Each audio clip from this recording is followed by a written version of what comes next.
नमस्कार, आप देख रहे हैं एबी स्टार न्यूज और मैं हूं आपके साथ पल्लवी तिवारी।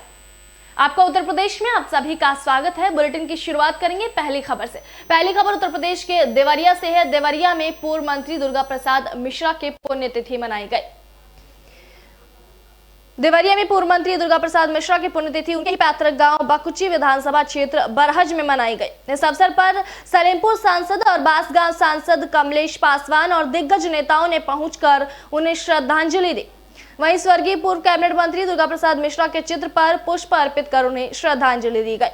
साथ ही उनके बेटे दीपक मिश्रा ने कहा कि हम लोग हर साल की तरह आज 7वीं पुण्यतिथि मनाते हुए गाँव के सभी समाज के लोगों को मदद करते हुए सम्मानित कर रहे हैं। करते रहते हैं। दबे कुचले पिछड़े लोगों के लिए बाबूजी ने काम किया। उनका जीवन समाज के लिए समर्पित था और उन्हीं के प्रेरणा से हम लोग भी समाज में कुछ करने का प्रयास करते हैं। ईश्वर और बाकी जनता जनार्दन का आशीर्वाद हम लोगों के प्रति रहता है और हम लोग हर साल यह पुण्यतिथि करते हैं। खबर उत्तर प्रदेश के पीलीभीत से है। पीलीभीत में आपको बता दें, असम चौराहे का सौंदर्यीकरण कराया गया। पीलीभीत जिले का ऐतिहासिक पहचान देने वाली बांसुरी के नाम से असम चौराहे पर लोकार्पण किया गया है। यहां पर करीब 2 माह से सौंदर्यीकरण को लेकर काम कराया जा रहा था। अब इस मुख्य चौराहे को बांसुरी चौराहे के नाम से पहचान दी गई है। वहीं लोकार्पण के बाद चौराहे पर नए रूप में आया तो देखने वालों की भीड़ उमड़ पड़ी। काम की सराहना करने लगे लोग। शादी और बदली हुई तस्वीर को लेकर लोग उत्साहित दिखे। इसकी फोटो भी सोशल मीडिया पर तेजी से वायरल होते हुए दिखाई दे रहे हैं।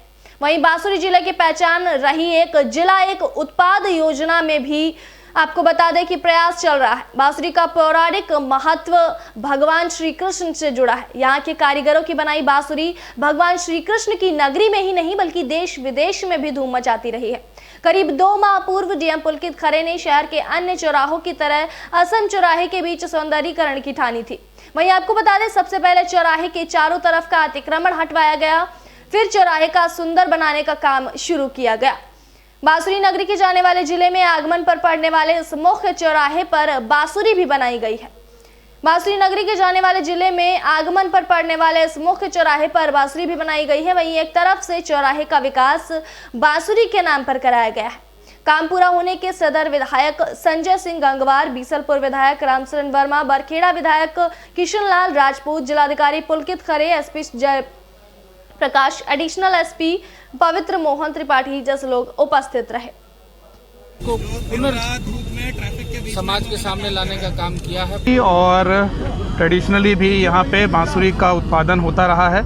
इसको बांसुरी नगरी भी कहा जाता है। तो ये ज़रूरी था कि जनपद का जो सबसे मुख्य चौराहा है, जहाँ से जनपद में प्रवेश होता है, आप किसी भी जनपद से आएँ, आपको इस चौराहे से होकर ही जनपद में शहर के अंदर प्रवेश होता है। तो ज़रूरी था कि हमारे जो जनपद की पहचान है भगवान कृष्ण की मुरली, उसको हम लोग इस जनपद के चौराहे पर लाएं। फर्रुखाबाद से खबर है। उत्तर प्रदेश के फर्रुखाबाद में आपको बता दें, डीएम ने प्रधान के खिलाफ की कार्रवाई। फर्रुखाबाद की थाना राजेपुर क्षेत्र के गांव दौलतपुर चकई के प्रधान के खिलाफ जनचौपाल में डीएम ने बड़ी कार्रवाई की है। सार्वजनिक शौचालय बनवाने में धांधली के आरोप में प्रधान के खिलाफ डीएम ने एफआईआर के आदेश भी दिए हैं। जनचौपाल योजना में मौके पर प्रधानमंत्री आवास योजना में धांधली मिली। वहीं पक्का मकान होने के बावजूद भी ग्रामीणों को योजना का लाभ नहीं दिया गया। माफ कीजिएगा, पक्का मकान होने के बावजूद भी ग्रामीणों को योजना का लाभ दिया गया और ग्रामीणों से आवास का पैसा रिकवरी करने के डीएम ने आदेश दिए। साथ ही डीएम ने एसडीएम अमृतपुर से कल तक जांच रिपोर्ट भी मांगी है।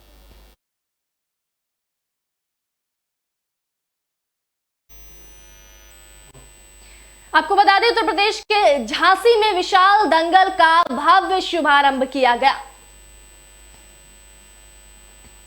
झांसी जिला की गरौठा तहसील के ग्राम हैबतपुरा में मलारनाथ की नगरी हैबतपुरा में विशाल दंगल का भव्य शुभारंभ पूर्व विधायक दीपनारायण सिंह यादव ने फीता काटकर और पहलवानों का हाथ मिलाकर किया। दंगल देखने को हजारों की संख्या में जन सैलाब उमड़ा था। वहीं पुरुष के अलावा महिला पहलवानों ने भी अपना जलवा दिखाया। मुख्य अतिथि दीपनारायण सिंह यादव का आयोजक कमेटी के सर्वेश सिंह, पप्पू सिंह दाऊ, दीपू कौशिक और रामहित सिंह ने तिलक लगाकर माल्यार्पण कर भव्य स्वागत किया। इस अवसर पर मुख्य अतिथि पूर्व विधायक दीपनारायण सिंह यादव ने कहा कि बुंदेलखंड की भूमि पर पहलवानों की कमी नहीं है। कुश्ती हमारे देश की मूल पहचान है। ग्रामीण क्षेत्रों में विलुप्त हो रहे खेलों को जागृत करने का जो कार्य आयोजक मंडल ने किया है वह सराहनीय है। लेकिन कुश्ती से प्यार करने वाले जितने लोग मैं बुंदेलखंड में देखता हूँ, इतने मैंने कभी दुनिया में नहीं पाए। मैं कह सकता हूँ इस खेल के प्रति लगाव है। ये गांव का खेल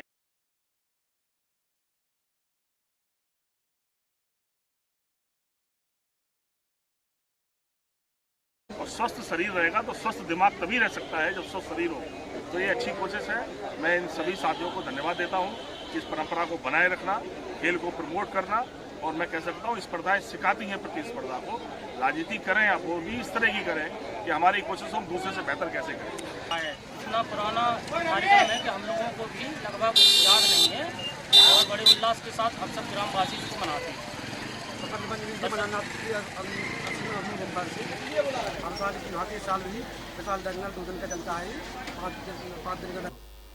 लखीमपुर में आपको बता दें अज्ञात वाहन ने ट्रैक्टर ट्रॉली को टक्कर मार दी।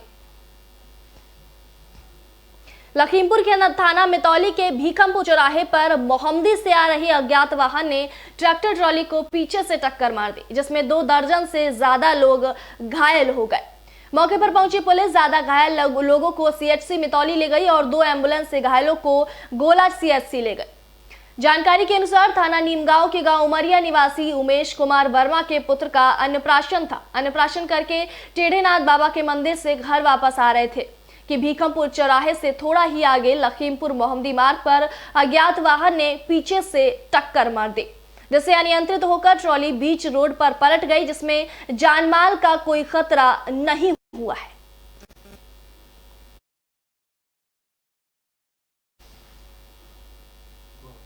बागपत पुलिस पर युवक को झूठे मुकदमे में फंसाने का आरोप लगाया गया है। बागपत में ट्रैक्टर चोरी के मामले में झूठे मुकदमे में फंसाकर युवक को जेल भेजने का पुलिस पर आरोप लगाते हुए परिजनों ने इसकी शिकायत तहसील दिवस में एसपी को प्रार्थना पत्र देकर मामले की निष्पक्ष जांच कराकर कार्रवाई की गुहार लगाई। दरअसल मामला बागपत की तहसील स्थित तहसील दिवस का है, जहां बड़ौत कोतवाली क्षेत्र के बावली निवासी महिलाएं पहुंची। पीड़िता ने पुलिस अधीक्षक अभिषेक सिंह को प्रार्थना पत्र देते हुए अवगत कराया कि उनके गांव की ही एक महिला के साथ किसी विवाद को लेकर मुकदमा चल रहा है, जिसके चलते महिला के कहने पर बड़ौत कोतवाली पुलिस ने उसके बेटे को झूठे केस में फंसाने की कोशिश की। उन्होंने बताया कि पहले भी उसके बेटे को एक झूठे से केस में उठाकर पुलिस ले गई थी, लेकिन उसका उस केस से कोई लेना देना नहीं था, जिस पर जांच के बाद उसे छोड़ दिया गया था। वहीं अब पुलिस ने ट्रैक्टर चोरी के मुकदमे में उसके बेटे को आरोपी बनाकर जेल भेज दिया है। पीड़िता ने बताया कि जहां से ट्रैक्टरों की बरामदगी दिखाई है वहां सीसीटीवी कैमरे लगे हुए हैं, जिसकी फुटेज निकलवाई जा सकती है। बड़ौत कोतवाली पुलिस झूठे आरोप में जेल भेजकर बेटे को आरोपी बना रही है। वहीं पीड़िता ने प्रार्थना पत्र देते हुए एसपी से मामले की निष्पक्ष जांच कराकर कार्रवाई की गुहार लगाई। साथ ही पीड़िता ने यह भी कहा कि इसकी जांच बड़ौत कोतवाली की जगह अन्य को दी जाए। वहीं पुलिस अधीक्षक द्वारा परिजनों को शीघ्र कार्रवाई का आश्वासन दिया गया। तो पहले भाई पे 12 मुकदमे कर दिए इन्होंने, उसमें भी झूठा ही फंसाया ताकि इनका लड़का कभी कामयाब होगा ना। 12वीं पास है, वे अच्छे नंबरों से पास है, वैसे भी नहीं है, वाहियात भी नहीं है। उसके बाद में दूसरा मैटर यू कर दिया इन्होंने ट्रैक्टर वाला। अकी इन्होंने ये दिखाया कि हमने इनके घेर में से 5 ट्रैक्टर 1 ट्रोला बरामद करा। हमारे वहाँ कैमरा है, तो हमारे वहाँ ना तो पुलिस जा रही ना कुछ भी जा रहा है। ऐसे कैसे वो कर देंगे? हर बार ऊपर से फौज के थ्रू भी हम इनके पास में लेटर भिजवा रहे, तो ऊपर से एसडीएम के पास आती है, फिर एसपी के पास, फिर नीचे थाना हल्का के पास चली जाओ, कोई इंक्वायरी नहीं हो रही, कोई जांच नहीं, कुछ नहीं, सब अपनी मनमानी। यूपी के उन्नाव से बड़ी खबर सामने आ रही है। आपको बता दें कि 6 दिन से लापता बच्ची का शव देखा गया है, नदी में शव पाया गया है। उत्तर प्रदेश के उन्नाव से बड़ी खबर सामने आ रही है। उन्नाव के बिहार थाना क्षेत्र में 6 दिन से लापता एक युवती का शव नदी में मिला। मृतक युवती का शव देर शाम लोनी नदी में उतराते हुए बच्चों ने देखा। बच्चों के बताने पर ग्रामीण और परिजन वहां पर पहुंचे। वहीं आपको बता दें ग्रामीणों ने दुष्कर्म के बाद हत्या कर शव में नदी में फेंके जाने की बात कही है। पुलिस ने शव को अपने कब्जे में लेकर पोस्टमार्टम के लिए भेज दिया है। आपको बता दें कि यह युवती 12 फरवरी से घर से लापता चल रही थी।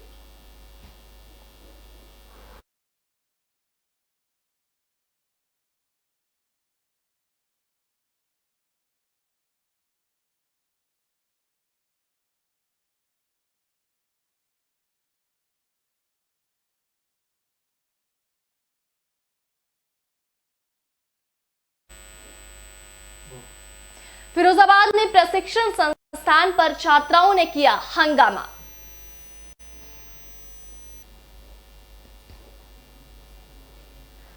उत्तर प्रदेश के फिरोजाबाद से खबर सामने आ रही है। फिरोजाबाद के जिला शिक्षा और प्रशिक्षण संस्थान पर आज कुछ छात्राओं ने हंगामा किया। छात्राओं का कहना था कि उन्हें जो कॉलेज अलॉट किए गए हैं वो बहुत दूर हैं और वहां पर जाने के लिए साधन भी नहीं है, लिहाजा उन्हें ऐसे स्थान पर कॉलेज दिए जाए जहां वो आसानी से पहुंच सके। इसी बात को लेकर जब छात्राएं प्रधानाचार्य से मिलने गईं तो छात्राओं को बेरंग फटकार कर वापस भेज दिया गया। तब नाराज छात्राओं ने बीजेपी नेता कन्हैयालाल गुप्ता को फोन किया और उन्होंने आकर आपको बता दें कि उन्होंने आकर प्राचार्य से डायरेक्ट बात की और मांग की कि छात्राओं को ध्यान में रखते हुए उन्हें कॉलेज अलॉट किए जाए ताकि बच्चियों को आने जाने में कोई असुविधा न हो।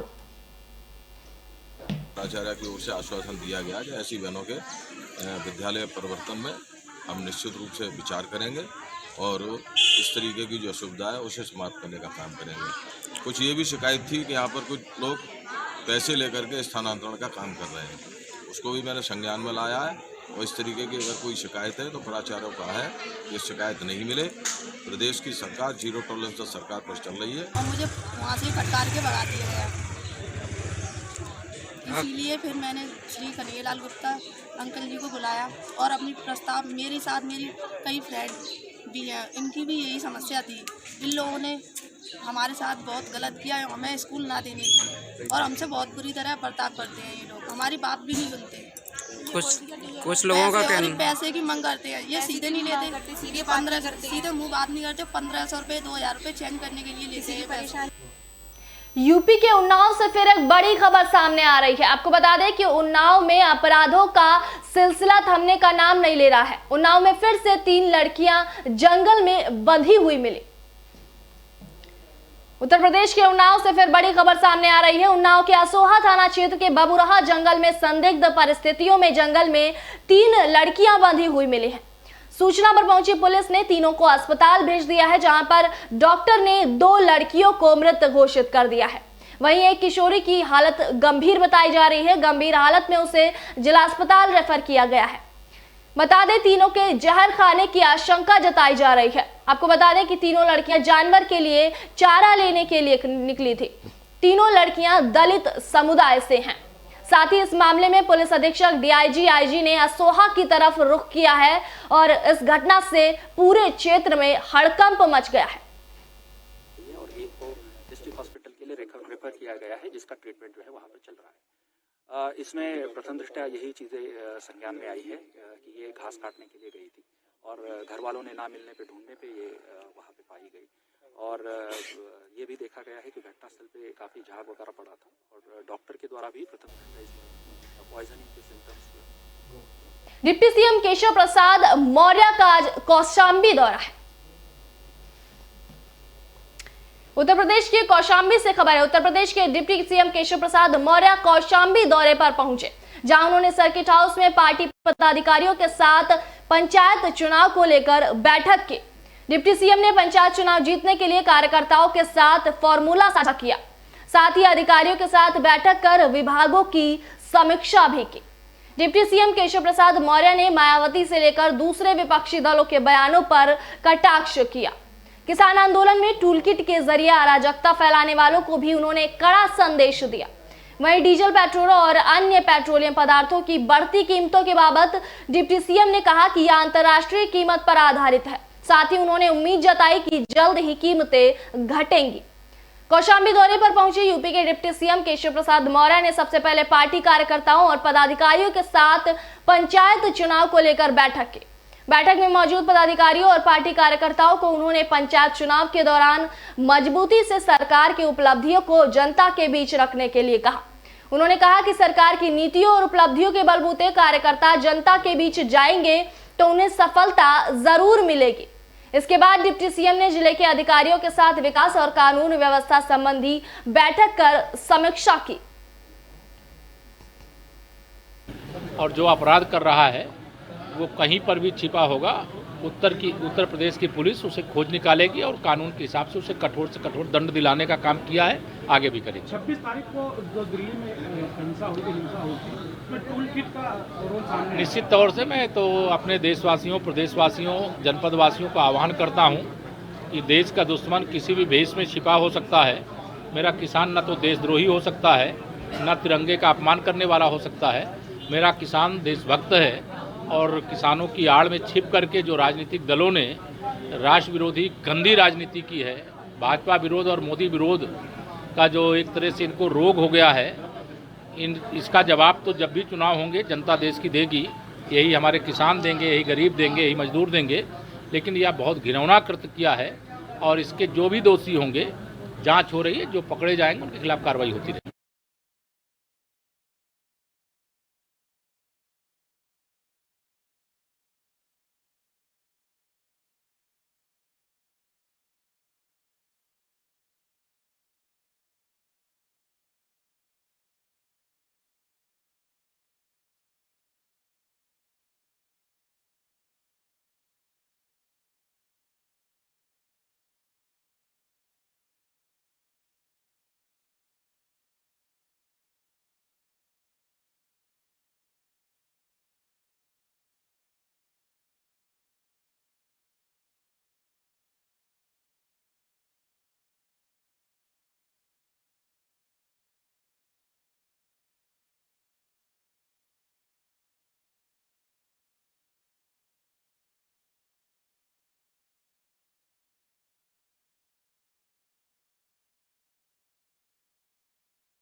बढ़ चलते हैं हमारी अगली खबर की ओर। आपको बता दें कि आज पूरे देश भर में किसानों का रेल रोको आंदोलन है। इसी बारे में ज्यादा जानकारी साझा करने के लिए हमारे साथ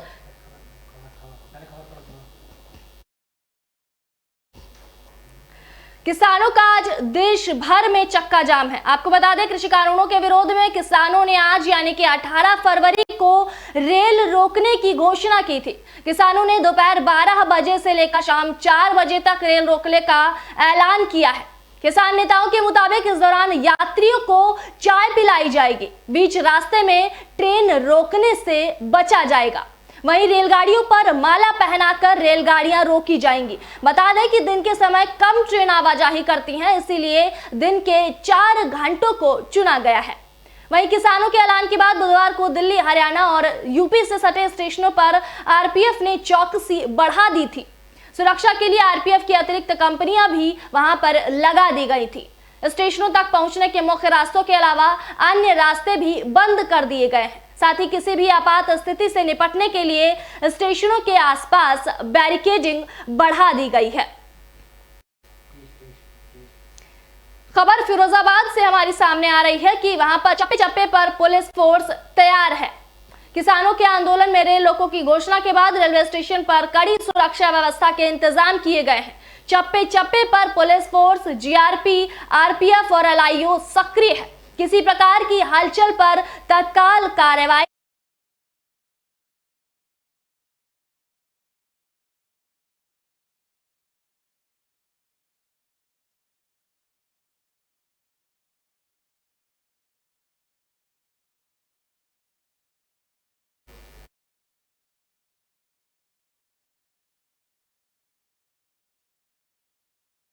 चेकिंग कर रहे हैं कोई अवैध व्यक्ति बिना टिकट यात्री प्लेटफॉर्म पर ना आए, स्टेशन परिसर में दाखिल ना हो। इसके लिए सिविल पुलिस LIU को भी सूचित कर दिया गया था, उनके द्वारा भी लगातार संपर्क में है, वो लोग भी स्टेशन पर आ गए हैं और एहतियातन तौर पर एम्बुलेंस, फायर सर्विस आदि की व्यवस्था की जा रही है। फोर्स पूरी तरह से मुस्तैद है। वे चेकिंग कर रहे हैं कोई अवैध व्यक्ति बिना टिकट यात्री प्लेटफॉर्म पर ना आए, स्टेशन परिसर में दाखिल ना हो।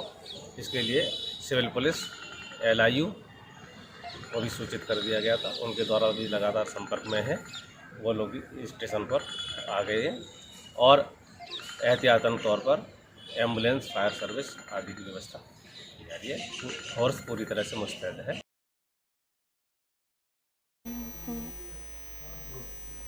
किसानों का रेल रोको आंदोलन आज है। आपको बता दें, बॉर्डर से सटे ट्रैक सिंगू बॉर्डर, टिकरी बॉर्डर, गाजीपुर बॉर्डर के आसपास के स्टेशनों जैसे कि नरेला, आनंद विहार टर्मिनल, शाहदरा आदि के आसपास RPF कर्मी भी नजर बनाए हुए हैं। यहां ट्रैक पर गश्त बढ़ाई गई है।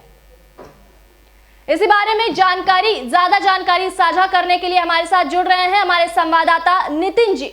जी नितिन जी, आज किसानों का रेल रोको आंदोलन पूरे देश भर में है, तो आपको गाजियाबाद में कैसी तस्वीरें, कैसा माहौल वहां पे नजर आ रहा है? देखो, मैं आपको बता देता हूं, जिस तरीके से किसान आंदोलन लगातार चल रहा है, 2.5 महीने से ज्यादा का वक्त गुजर चुका है और किसान आंदोलन लगातार जारी है। पहले किसानों द्वारा जो चक्का जाम किया गया था और उसके बाद आज जो है रेल रोको आंदोलन है और जो इसका जो वक्त दिया गया है 12 से 4 बजे तक का वक्त दिया गया है किसानों द्वारा। जो किसान नेता हैं उनके द्वारा कहा गया है कि जिस तरीके से जो यात्री हैं, जो जाम में फंसेंगे यात्री, जो ट्रेन रोकी जाएंगी, उसमें यात्रियों को पूर्ण रूप से पूरी चाय की व्यवस्था, खाने पीने की व्यवस्था की जाएगी।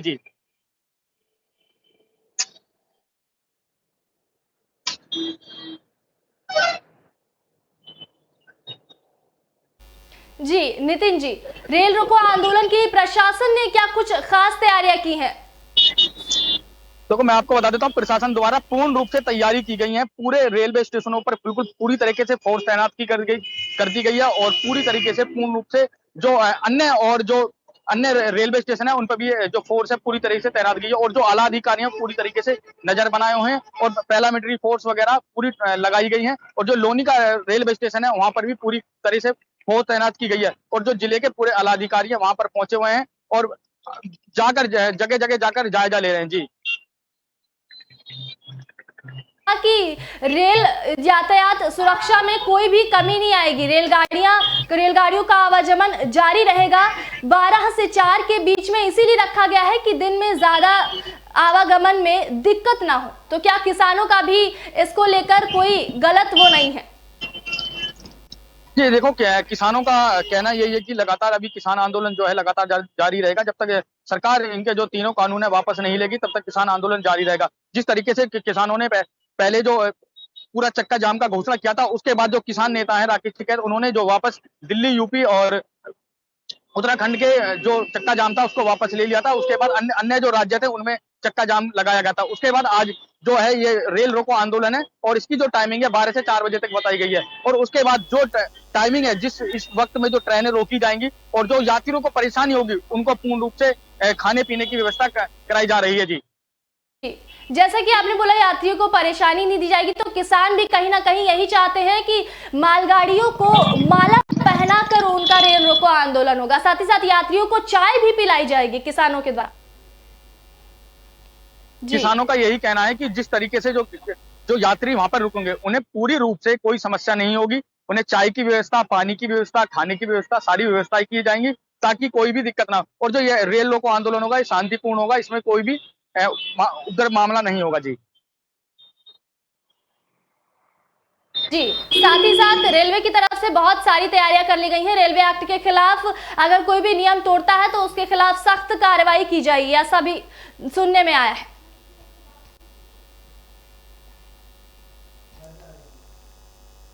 जी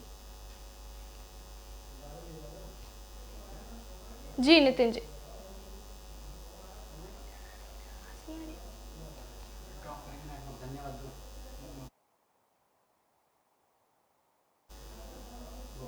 जी नितिन सिंह जी, बहुत बहुत धन्यवाद आपका हमारे साथ जुड़ने के लिए। बढ़ चलते हैं खबरों के सिलसिले में आगे।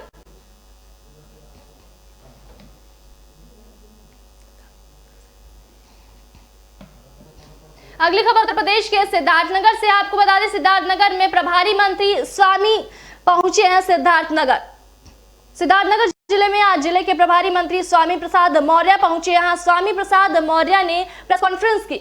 देश के बजट पर आयोजित इस प्रेस कॉन्फ्रेंस में कैबिनेट मंत्री स्वामी प्रसाद मौर्य ने कहा कि बजट को देखकर विकास के काफी उपयोग हैं।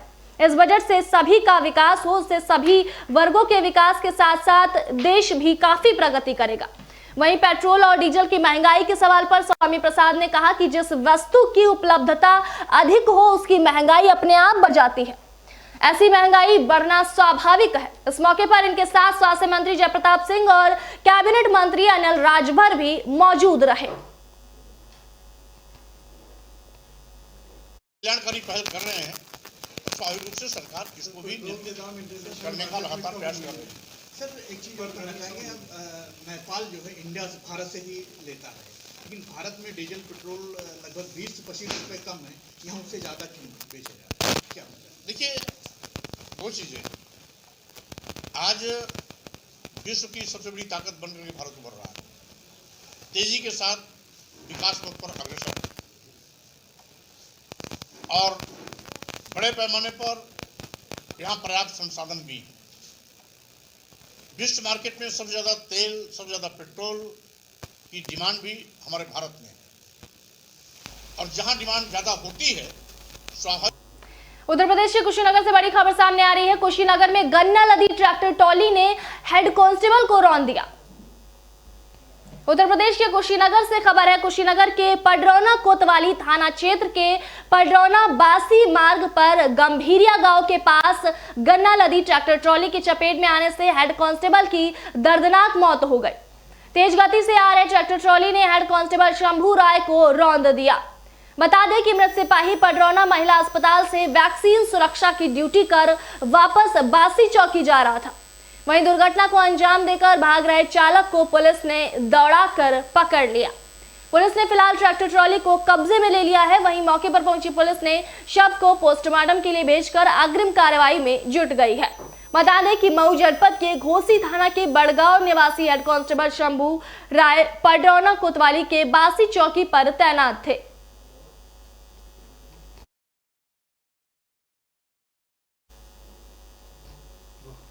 हमीरपुर में एक युवक ने अपनी ही मंगेतर पर पहले चाकू से हमला किया, उसके बाद खुद की ही आत्महत्या करने की कोशिश की।